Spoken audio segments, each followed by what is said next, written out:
Baik, shalom. Perkenalkan, nama saya Elisa Malasi, NIM 22190055. Baik, di sini saya akan membahas tentang SUM akuntansi sektor publik. Baik, kita akan masuk pada essay yang pertama. Soal yang pertama, uraikan definisi regulasi publik. Baik, regulasi publik adalah seperangkat aturan atau kebijakan yang ditetapkan oleh pemerintah atau otoritas publik untuk mengatur perilaku individu, organisasi, atau sektor tertentu dalam masyarakat. Tujuan dari regulasi publik adalah untuk melindungi kepentingan umum, memastikan keadilan serta kesejahteraan sosial. Baik, kita masuk pada soal yang kedua. Sebutkan dan jelaskan tahapan dalam penyusunan regulasi publik.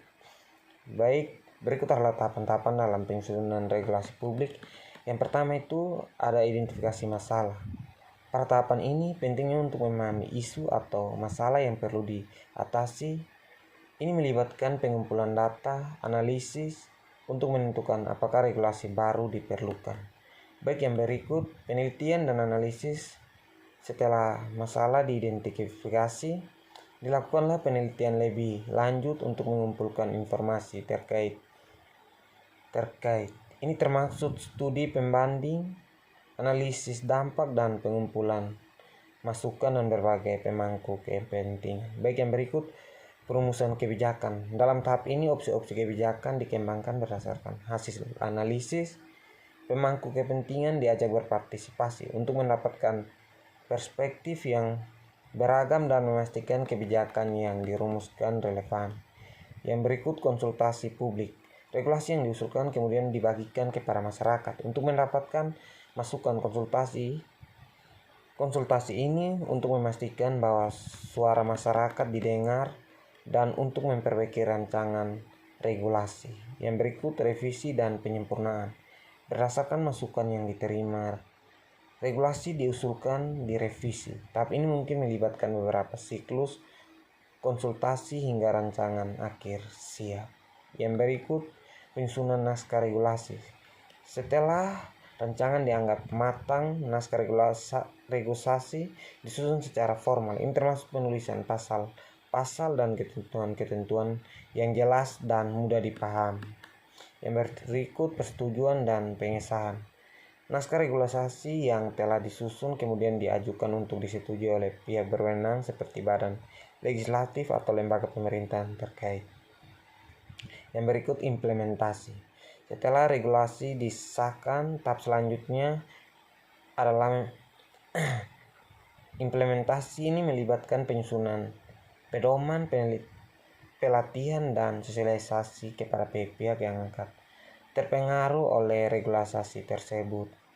Yang berikut evaluasi pemantauan. Tahapan terakhir adalah evaluasi untuk menilai efektivitas regulasi yang telah diterapkan. Pemantauan dilakukan untuk memastikan bahwa regulasi diikuti dan dampak sesuai dengan tujuan yang diharapkan. Kita akan masuk pada soal yang ketiga.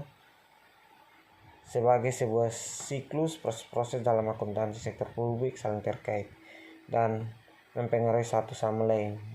Berikan alasan dan contohnya. Baik, alasan yang pertama adalah integrasi data. Setiap proses mulai dari pengumpulan data transaksi hingga pelaporan bergantung pada data yang akurat dan konsisten. Alasan yang kedua, pengaruh kebijakan. Kebijakan penganggaran mempengaruhi bagaimana transaksi dicatat dan dilaporkan. Yang ketiga, audit dan pengawasan. Proses audit memeriksa keandalan laporan keuangan dan dapat memberikan umpan balik yang mempengaruhi praktik akuntansi dan prosedur pelaporan di masa mendatang. Baik, yang berikut pelaporan akuntabilitas laporan keuangan yang baik meningkatkan akuntabilitas publik. Baik, kita akan masuk pada contoh pengumpulan data. Jika data transaksi mengeluarkan perintah dicatat, maka laporan keuangan yang dihasilkan akan mencerminkan informasi yang salah. Yang berikut penyusunan anggaran. Dalam proses penyusunan anggaran, jika proyeksi pendapatan tidak realistis, ia akan mempengaruhi semua posisi berikutnya. Yang berikut pencatatan transaksi. Ketika transaksi keuangan dicatat, misalnya pengeluaran untuk program sosial, jika tidak mengetahui standar akuntansi yang berlaku, ini dapat mengganggu integritas laporan dan mempengaruhi audit yang dilakukan oleh lembaga pengawas. Baik, kita akan masuk pada soal nomor 4. Sebutkan pihak-pihak yang terkait dalam tahapan perencanaan publik. Yang pertama itu ada pemerintah di mana ada eksekutif, pejabat pemerintah seperti presiden, gubernur, wali kota, dan ada legislatif, anggota dewan. Baik, yang kedua ada birokrasi. Birokrasi ini melibatkan pejabat dan pegawai pemerintah. Yang berikut pemangku kepentingan. Pemangku kepentingan ini di dalamnya adalah masyarakat. Yang berikut sektor swasta. Sektor swasta, di dalam sektor swasta ada perusahaan dan industri yang terpengaruh kebijakan publik. Yang berikut akademis dan peneliti. Yang berikut media. Baik, nomor 5, berkisar pada apa saja rumusan permasalahan dalam masyarakat. Coba sebutkan. Baik, yang ada dalam berkisar pada apa sajakah rumusan permasalahan dalam masyarakat. Coba sebutkan. Baik, yang pertama media sosial. Dalam media sosial ada kemiskinan, kesenjangan sosial, diskriminasi. Yang berikut masalah ekonomi. Di dalam masalah ekonomi ada pengangguran, inflasi, ketidakstabilan ekonomi. Yang ketiga masalah pendidikan. Baik, dalam masalah pendidikan ada akses pendidikan, kualitas pendidikan, pendidikan inklusif. Yang berikut masalah kesehatan. Di dalam masalah kesehatan ada akses layanan kesehatan, penyakit yang menular. Yang berikut masalah lingkungan, pencemaran, perubahan iklim, pengelolaan sumber daya alam.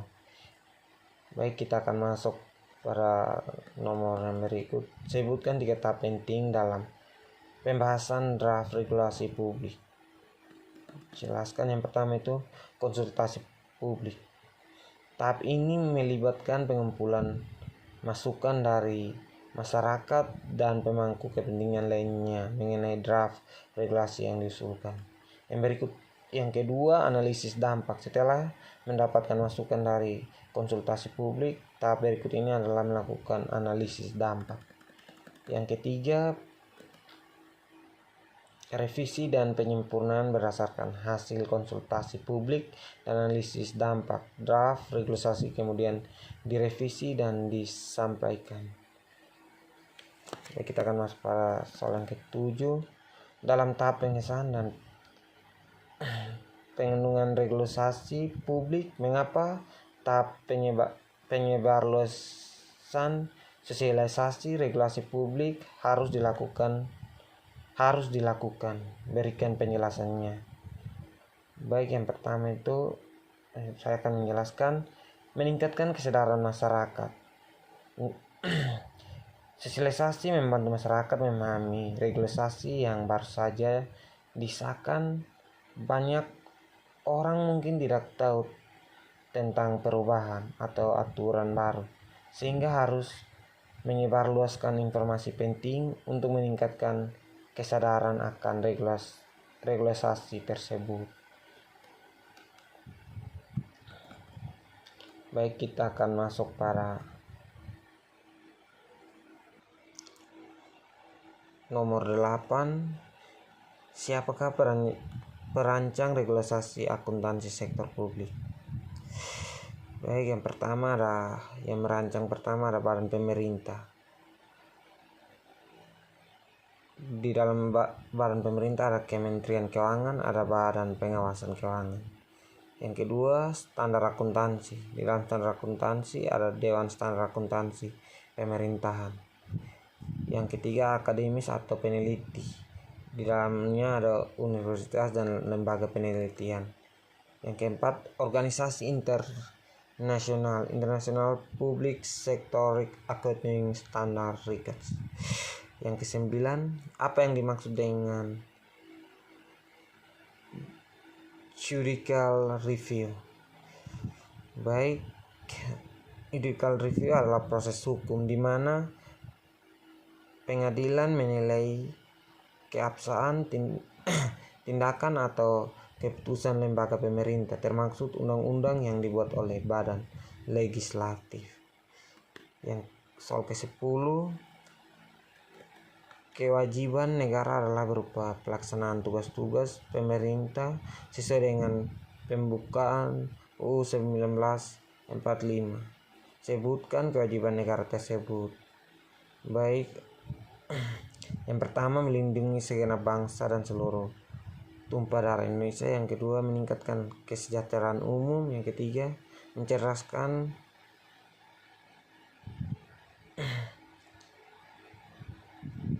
yang keempat memajukan ilmu pengetahuan dan teknologi. Yang kelima melaksanakan keadilan sosial bagi seluruh rakyat Indonesia. Baik, kita akan lanjut yang berikut, studi kasus. Baik, diskusikan tentang posisi regulasi keuangan dan pemasukan yang ada di artikel tersebut. Baik, posisi regulasi yang ada dalam artikel tersebut adalah pembangunan kerangka hukum. UU Keuangan Negara berfungsi sebagai kerangka hukum yang mengatur keuangan negara dengan tujuan untuk menciptakan transparansi, akuntabilitas, dan efisiensi. Hal ini mencakup pengawasan terhadap pengelolaan anggaran, pengaturan defisit, dan kewajiban pengambilan pinjaman. Baik, yang berikut mencegah kebocoran. Regulasi ini bertujuan untuk mencegah kebocoran keuangan negara dengan menetapkan sanksi bagi pejabat yang melanggar, meskipun artikel menunjukkan bahwa masih ada kelemahan dalam hal penegakan dan pembuktian keseluruhan. Yang berikut tugas dan fungsi regulasi ini menentukan berupa fungsi dari Bappenas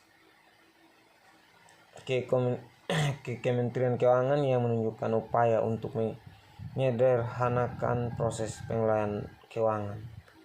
Yang berikut permasalahan yang dihadapi. Pro kontra penegakan. Artikel ini mencatat bahwa meskipun regulasi telah ada, implementasinya masih menghadapi tentang terutama dalam hal penegakan hukum dan pembuktian kesalahan. Yang berikut keterbatasan pengawasan. Meskipun ada ketentuan mengenai sanksi, kurangnya mekanisme pengawasan yang efektif membuat regulasi ini kurang mampu mengulangi kebocoran secara preventif. Yang berikut ketergantungan pusat dan daerah. Regulasi yang mengatur pinjaman dan pengelolaan keuangan daerah menunjukkan adanya risiko ketergantungan daerah pada pusat yang dapat menghambat ekonomi daerah. Jadi kita masuk pada soal nomor 2, bagaimana regulasi keuangan harus disusun dengan berbagai permasalahan lapangan seperti artikel berikut ini. Baik, cara penyusunan. Pendekatan partisipatif. Regulasi keuangan harus disusun dengan melibatkan berbagai pemangku kepentingan termasuk pemerintah daerah, Bappenas, masyarakat sipil, dan sektor swasta. Yang berikut pengakuan yang jelas. Regulasi ini mencakup ketentuan yang jelas mengenai sanksi dan prosedur pengakuan hukum, termasuk mekanisme pembuktian yang lebih baik untuk kasus penyelenggara. Yang berikut monitoring dan evaluasi mengembangkan sistem monitoring dan evaluasi yang efektif untuk mengawasi implementasi regulasi. Baik, kita akan masuk pada isi yang kedua. Sebutkan apa saja Baik, kita akan masuk pada isi yang kedua. Sebutkan apa saja standar akuntansi sektor publik yang telah ada di Indonesia. Standar akuntansi pemerintahan SAP, Peraturan Menteri Keuangan, Pedoman Akuntansi Keuangan, International Public Accounting Standard IPSAS, Peraturan Daerah atau Perda. Baik, kita masuk persoalan kedua. Apakah yang mendasari bahwa pernyataan penyusunan pedoman akuntansi keuangan sangat diperlukan? Jelaskan. Transportasi dan akuntabilitas. Baik, pedoman akuntansi keuangan membantu memastikan bahwa laporan keuangan disusun secara transparan dan akuntabel. Dengan adanya pedoman yang jelas, semua pihak dapat memahami bagaimana sumber daya publik dikelola dan dilaporkan. Hal ini penting untuk membangun kepercayaan masyarakat terhadap pengelolaan keuangan negara.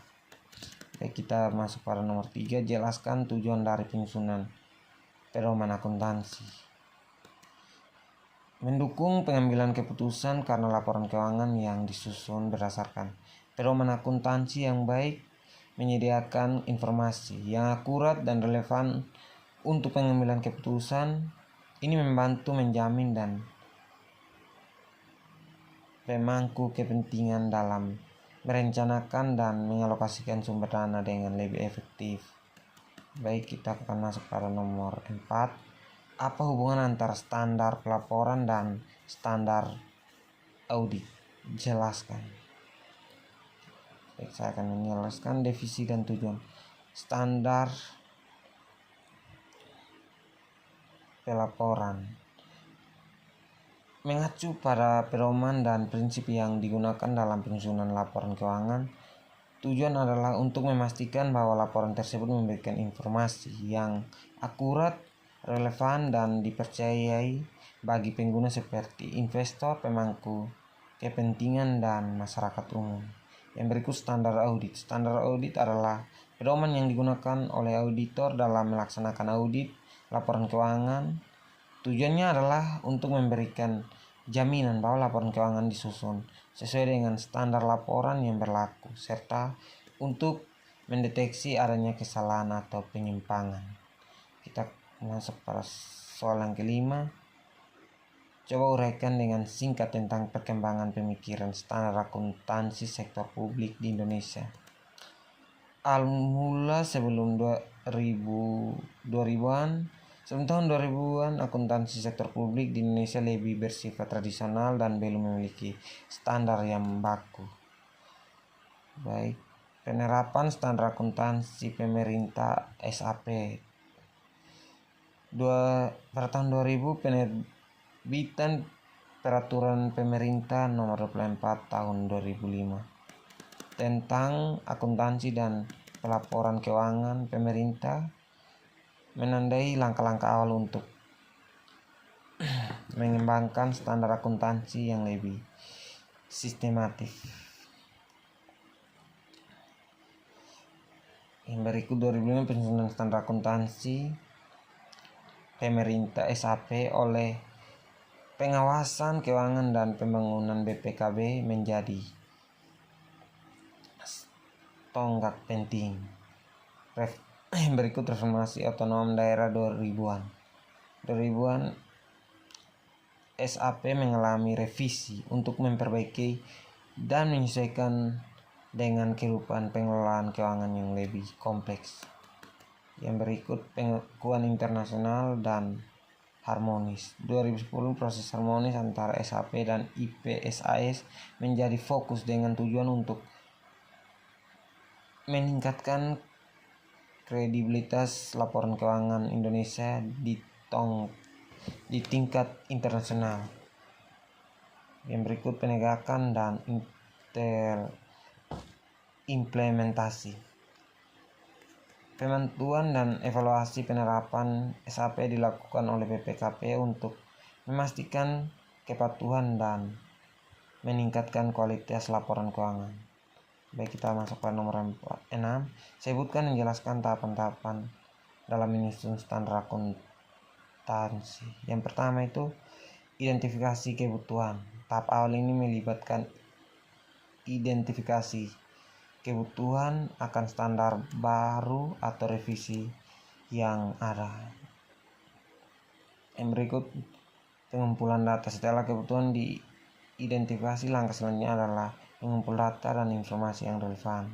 Yang berikut penyusunan draft awal. Berdasarkan data yang telah dikumpulkan, tim akan menyusunkan draft awal standar akuntansi. Yang berikut konsultasi diskusi. Draft awal standar akan dibuat dan didiskusikan dengan berbagai pihak terkait termasuk praktik akuntansi, regulator, dan akademis. Yang berikut penyempurnaan setelah konsultasi tim. Tim penyusun akan merevisi draft berdasarkan masukan yang diterima. Yang berikut penyusunan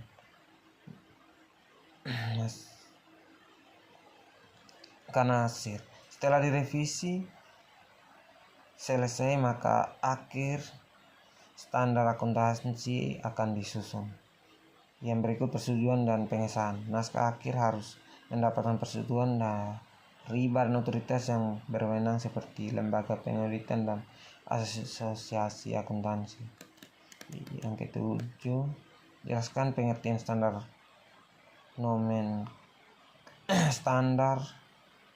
nomenklatus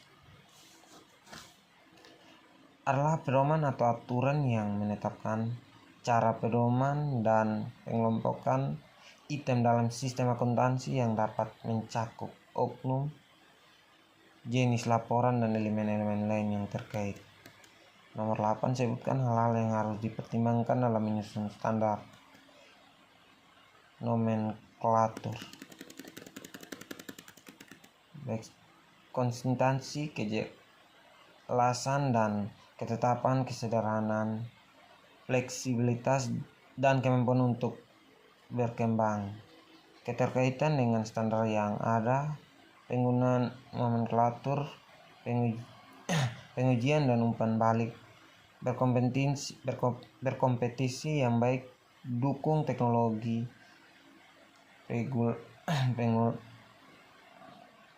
regulasi kebijakan internal.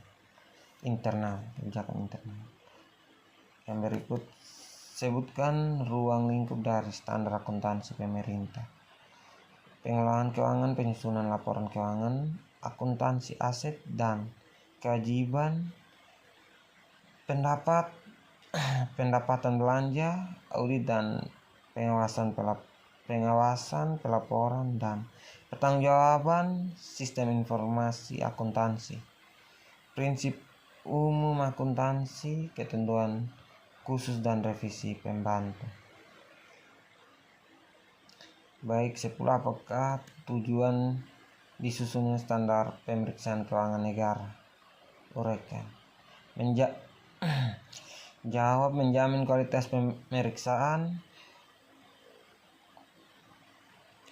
SPKN bertujuan untuk menetapkan pedoman dan prasyarat yang jelas dalam melakukan pemeriksaan keuangan negara sehingga memastikan bahwa pemeriksaan dilakukan secara konsisten dan profesional. Baik, kita akan masuk pada studi kasus yang kedua. Dengan bahasa sendiri, simpulkan intisari dari artikel tersebut. Saya akan menjawab. Badan pemeriksaan BPK memberikan opini wajar tanpa pengecualian WTP terhadap laporan keuangan Lembaga Keuangan Nasional Lamhas untuk tahun 2007 ini merupakan peningkatan dari opini sebelumnya yang adalah wajar tanpa pengecualian. Ketua BPK Anwar Nasution menekankan bahwa hasil pemeriksaan ini menunjukkan bahwa laporan keuangan Lamhanas telah disajikan secara wajar sesuai dengan standar akuntansi pemerintahan. Anwar berharap opini ini akan memotivasi Lamhanas untuk meningkatkan pengelolaan uangnya di masa mendatang untuk menjadi contoh bagi instansi pemerintah lainnya. Gubernur Lamhanas Mulyadi menganggap hasil ini sebagai dorongan untuk terus meningkatkan kinerja lembaga dan tidak berpuas diri. Baik, soal yang kedua, apa peran dan manfaat standar akuntansi bagi pemeriksaan BPK? Peran pedoman pengelolaan keuangan standar akuntansi memberikan kerangka kerja yang jelas untuk pengelolaan dan pelaporan keuangan. Ini menghasilkan bahwa semua entitas pemerintah Lamhanas mengikuti prosedur yang sama dalam menyusun laporan keuangan.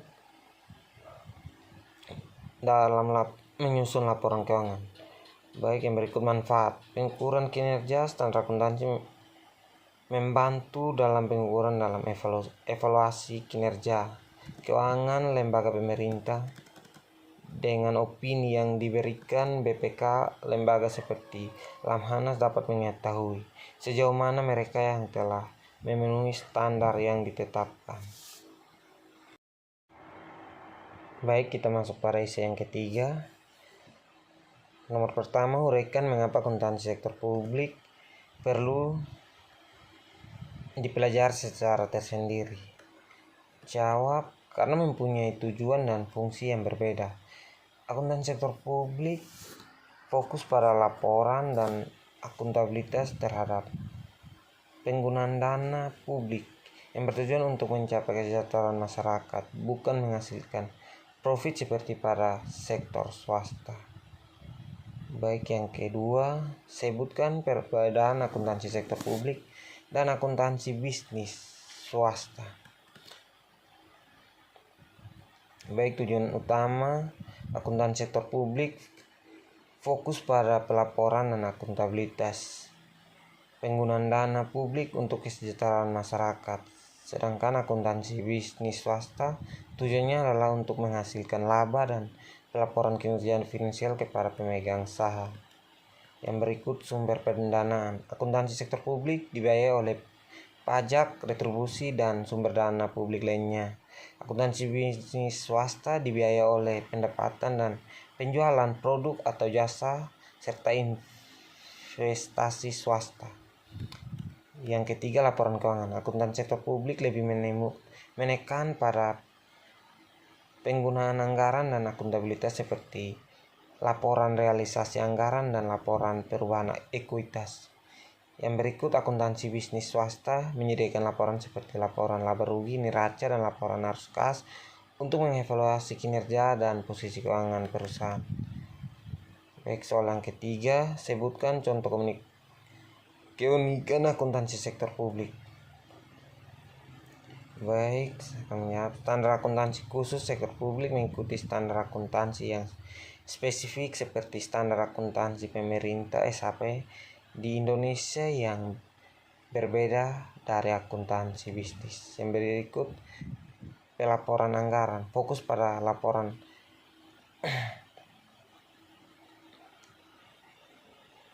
realisasi anggaran yang menunjukkan seberapa baik anggaran yang disetujui telah digunakan dibandingkan dengan laporan laba rugi pada sektor swasta. Baik, kita akan masuk pada nomor 4.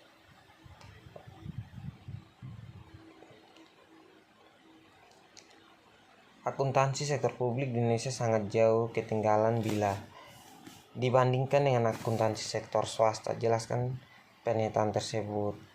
Baik, kita bisa lihat dari pengembangan standar akuntansi sektor swasta di Indonesia telah mengikuti perkembangan global dan mengadopsi International Financial Reporting Standard IFRS. Sementara akuntansi sektor publik masih menggunakan standar akuntansi pemerintah atau SAP yang belum sepenuhnya sejalan dengan praktik internasional. Baik, kita masuk pada nomor 5. Sebutkan berapa perbedaan antara laporan keuangan sektor publik dan laporan keuangan sektor swasta. Menurut Lickerman dan Taylor Dacon Henley and al. 1992. Baik, yang pertama itu tujuan pelaporan. Sektor publik laporan keuangan bertujuan untuk menunjukkan akuntabilitas terhadap penggunaan dana publik. Mencapai tujuan sosial, fokusnya adalah pada transparansi dan pelaporan kepada masyarakat. Sektor laporan keuangan lebih difokuskan pada profitabilitas dan kinerja finansial untuk memenuhi kebutuhan pemegang. Pengukuran kinerja sektor publik, kinerja diukur tidak hanya dari aspek keuangan, tetapi juga dihasilkan mencapai program dan layanan kepada masyarakat. Sektor swasta, kinerja diukur berdasarkan ukuran finansial seperti laba, pendapatan, dan return of investment atau ROI. Masuk nomor 6, sebutkan persamaan akuntan sektor publik dan akuntansi swasta. Yang persamaan yang pertama bertujuan pelaporan keuangan. Baik sektor publik maupun swasta memiliki tujuan utama memberikan informasi yang relevan dan dapat dipercayai tentang posisi keuangan dan entitas kepada pemangku kepentingan. Yang kedua, pencatatan transaksi. Kedua sektor melakukan pencatatan transaksi keuangan yang sistematis untuk memastikan bahwa semua aktivitas keuangan tercatat dan dilaporkan secara akurat. Baik, kita masuk ke nomor 7, sebutkan konsep dasar. Berfokus pada penilaian dan kinerja suatu organisasi sektor publik. Yang pertama, akuntabilitas organisasi sektor publik harus dapat mempertanggungjawab penggunaan dana dan sumber daya yang dikelola. Penilaian kinerja harus mencakup transparansi dalam laporan keuangan dan operasional. Yang kedua, efisien, mengukur seberapa baik organisasi menggunakan sumber dana untuk mencapai tujuan, untuk mencakup analisis biaya dan manfaat dari penggunaan dan layanan yang diberikan. Yang berikut, kualitas layanan, mengukur kepuasan masyarakat terhadap layanan diberikan oleh organisasi sektor publik. Ini biasanya melibatkan survei dan umpan balik dari penerima manfaat. Yang berikut, sebutkan dua hal mengenai nomor 8, sebutkan dua hal mengenai kesulitan dalam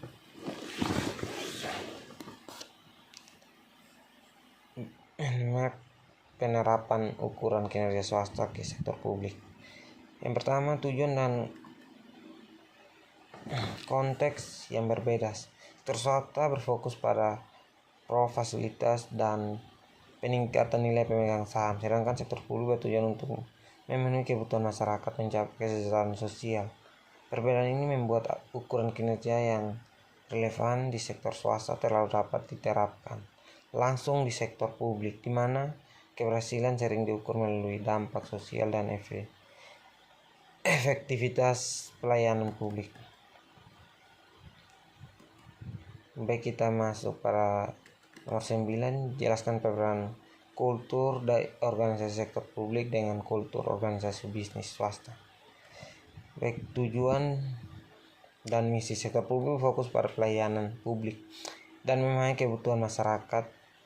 Misi seringkali terkait dengan kesejahteraan sosial, keamanan, dan keadilan. Sektor swasta berorientasi pada profit dan pertumbuhan. Tujuan utama adalah meningkatkan pendapatan. Yang berikut, pengukuran kinerja sektor publik. Kinerja diukur melalui indeks yang berkaitan dengan layanan publik, kepuasan masyarakat, dan akuntabilitas. Sektor swasta fokus pada kinerja finansial seperti laba, pengembalian investasi, dan efisiensi operasional.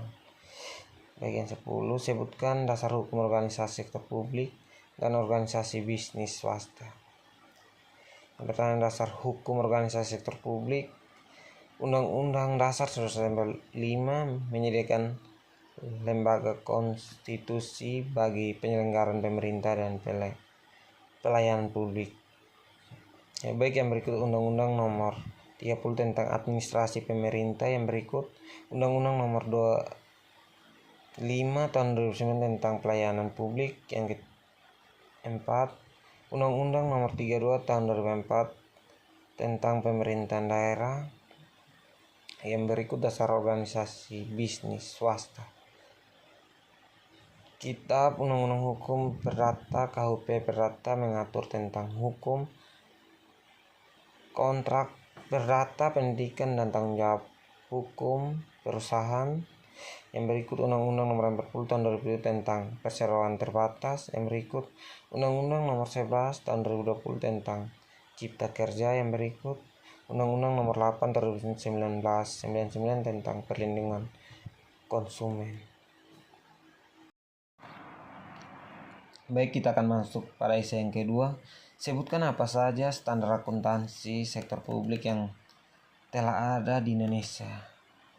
Standar akuntansi pemerintahan SAP, Peraturan Menteri Keuangan, Pedoman Akuntansi Keuangan, International Public Accounting Standard IPSAS, Peraturan Daerah atau Perda.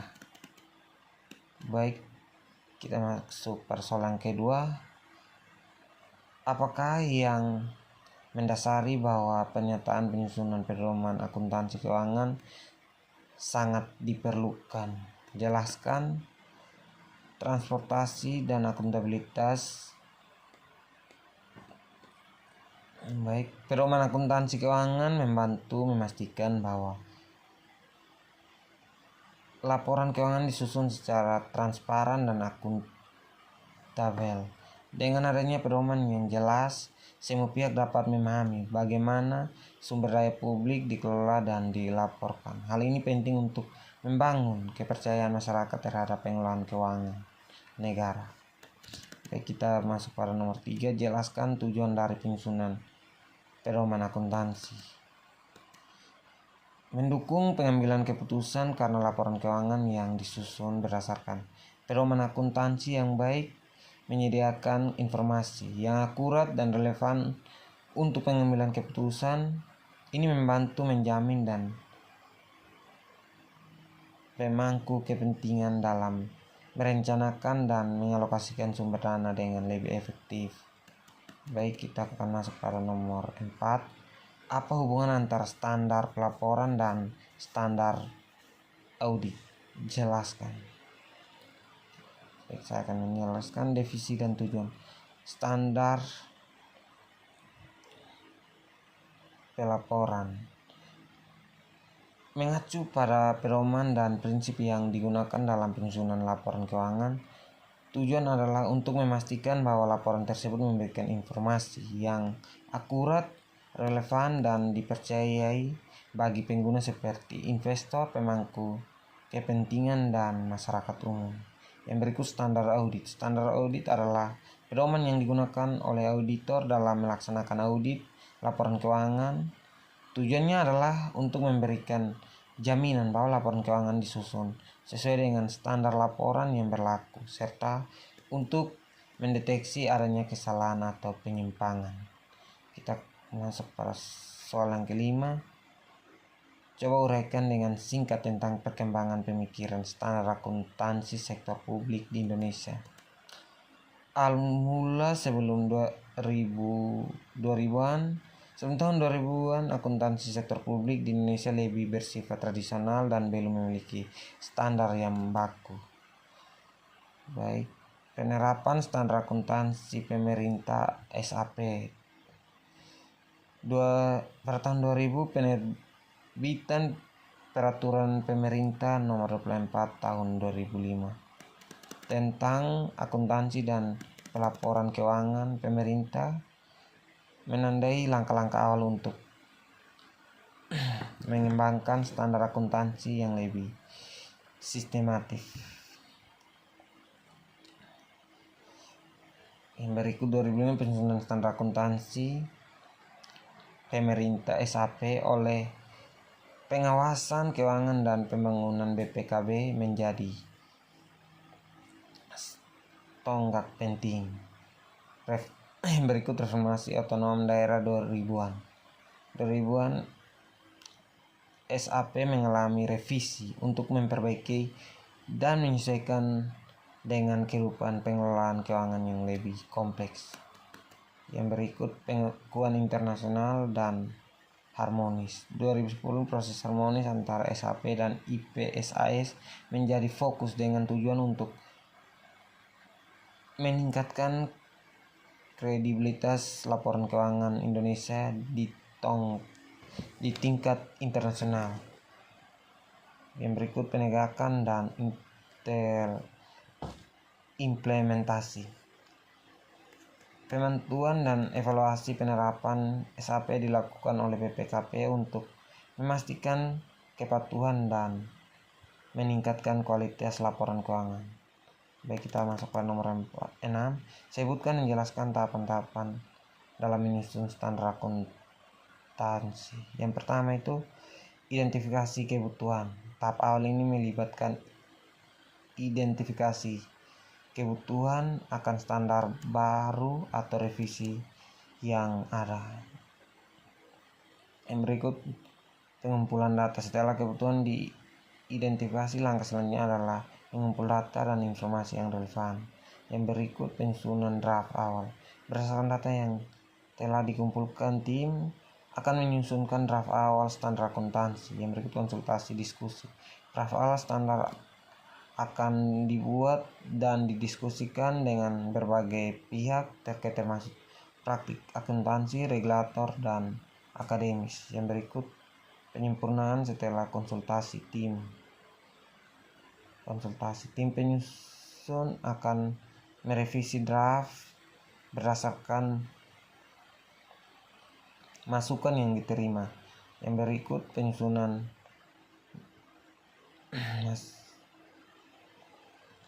hasil. Setelah direvisi selesai, maka akhir standar akuntansi akan disusun. Yang berikut persetujuan dan pengesahan. Naskah akhir harus mendapatkan persetujuan dari badan otoritas yang berwenang seperti lembaga pengauditan dan asosiasi akuntansi. Yang ketujuh, jelaskan pengertian standar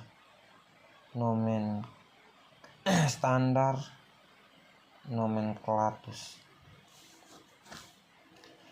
adalah pedoman atau aturan yang menetapkan cara pedoman dan pengelompokan item dalam sistem akuntansi yang dapat mencakup oknum, jenis laporan, dan elemen-elemen lain yang terkait.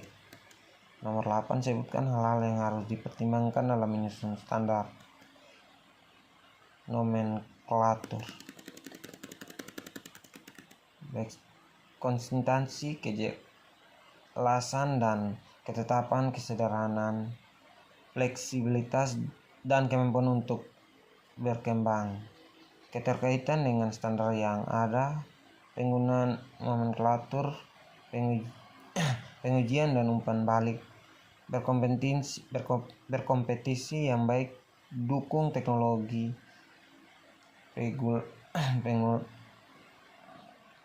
regulasi kebijakan internal. Yang berikut sebutkan ruang lingkup dari standar akuntansi pemerintah. Pengelolaan keuangan, penyusunan laporan keuangan, akuntansi aset dan kewajiban, pendapatan belanja, audit dan pengawasan pelaporan, dan pertanggungjawaban sistem informasi akuntansi, prinsip umum akuntansi, ketentuan khusus dan revisi pembantu.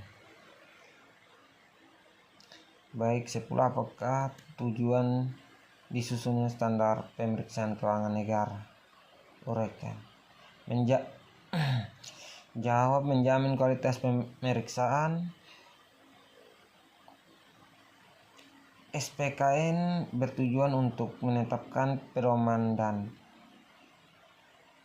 prasyarat yang jelas dalam melakukan pemeriksaan keuangan negara sehingga memastikan bahwa pemeriksaan dilakukan secara konsisten dan profesional. Baik, kita masuk pada essay yang keempat. Soal nomor 1, apa yang dirumuskan dalam kerangka konseptual akuntansi sektor publik? Baik, yang pertama, tujuan pelaporan keuangan menyediakan informasi yang berguna bagi para pengguna dalam pengembalian keputusan seperti pemerintah, masyarakat, dan koordinator.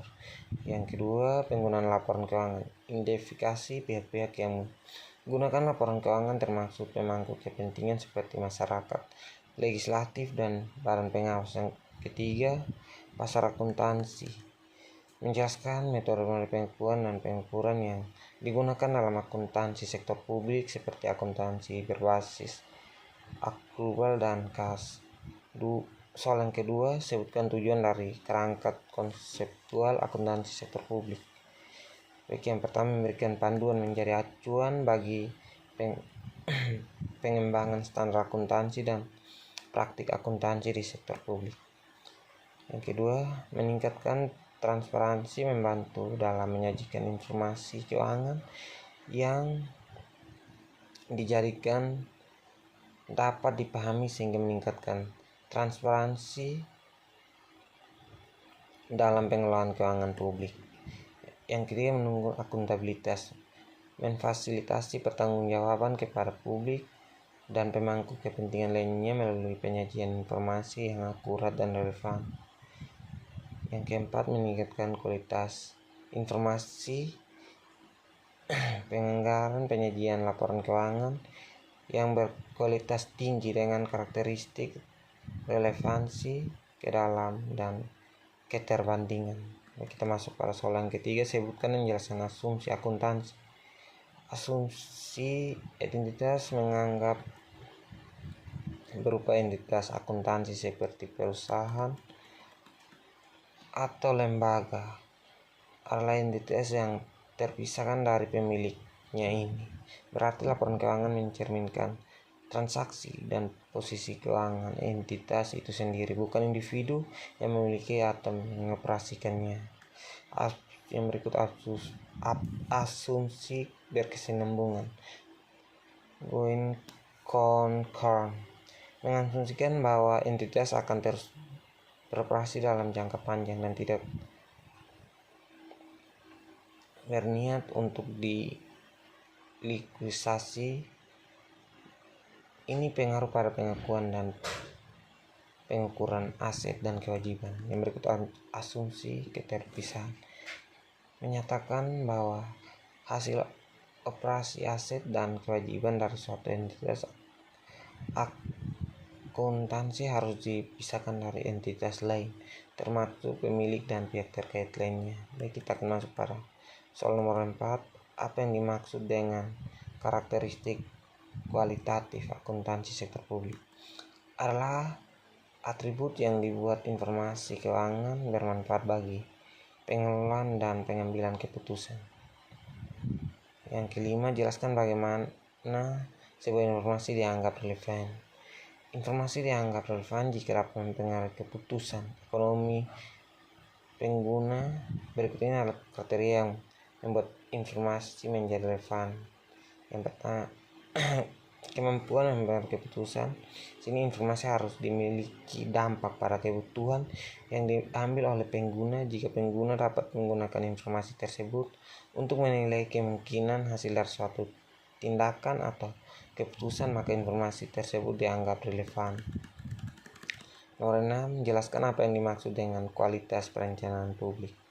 Kualitas perencanaan publik merujuk pada seberapa baik proses dan hasil perencanaan dalam konteks pengelolaan sumber daya dan kebijakan publik. Kualitas ini dapat dinilai berdasarkan faktor penting seperti relevansi perencanaan, harus mencerminkan kebutuhan dan prioritas masyarakat. Ini berarti bahwa rencana yang dibuat harus realita dengan kondisi sosial, ekonomi, dan lingkungan yang ada. Nomor 7, sebutkan menjelaskan unsur-unsur dalam pengelolaan berbasis kegiatan yang dapat juga menjadi penentu kualitas pelaksanaan realisasi anggaran publik. Baik, jawab yang pertama, perencanaan kegiatan. Perencanaan yang jelas terperinci tentang kegiatan yang akan dilakukan sangat penting. Ini mencakup penentuan tujuan, sasaran, dan langkah-langkah yang diperlukan untuk mencapai hasil yang diinginkan. Yang kedua, anggaran kegiatan. Penentuan anggaran yang tampak untuk setiap kegiatan adalah kunci. Anggaran harus mencakup semua biaya yang terkait dengan kegiatan, termasuk sumber daya manusia, material, dan operasional, agar pelaksanaan dapat berjalan sesuai rencana. Yang ketiga, pelaksanaan kegiatan proses pelaksanaan kegiatan. Proses pelaksanaan kegiatan harus diatur dengan baik. Ini meliputi penugasan tugas kepada individu atau tim, serta pengawasan yang memadai untuk memastikan bahwa kegiatan dilaksanakan sesuai dengan rencana.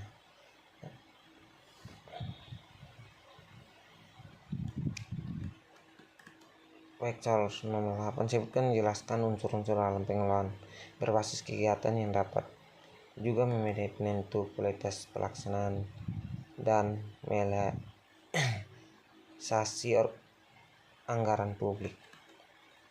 Perencanaan kegiatan, perencanaan yang jelas terperinci tentang kegiatan yang akan dilakukan sangat penting. Ini mencakup penentuan tujuan, sasaran, dan langkah-langkah yang diperlukan untuk mencapai hal-hal yang diinginkan. Yang berikut anggaran kegiatan. Penentuan anggaran yang tepat untuk setiap kegiatan adalah kunci. Anggaran harus mencakup sama biaya yang terkait dengan kegiatan. Baik, kita masuk pada soal yang ke-9, uraikan tahapan dalam penggunaan barang dan jasa publik. Bagian pertama, perencanaan pengadaan. Yang pertama, identifikasi kebutuhan. Menentukan barang atau jasa yang diperlukan berdasarkan rencana kerja dan anggaran. Yang berikut penyusunan rencana pengadaan. Penyusunan dokumen perencanaan yang mencakup jenis-jenis barang dan jasa, spesifik teknis, waktu pengadaan, dan estimasi biaya. Yang berikut pengumuman pengadaan. Pengumuman menggunakan rencana pengadaan kepada publik melalui media yang sesuai, misalnya website pemerintah, media cetak.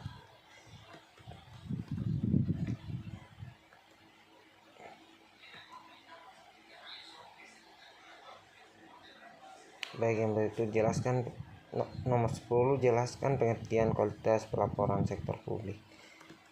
Kualitas pelaporan sektor publik merujuk pada seberapa baiknya informasi yang disajikan dalam pelaporan keuangan dan laporan lainnya oleh entitas publik memenuhi kebutuhan dan harapan pengguna.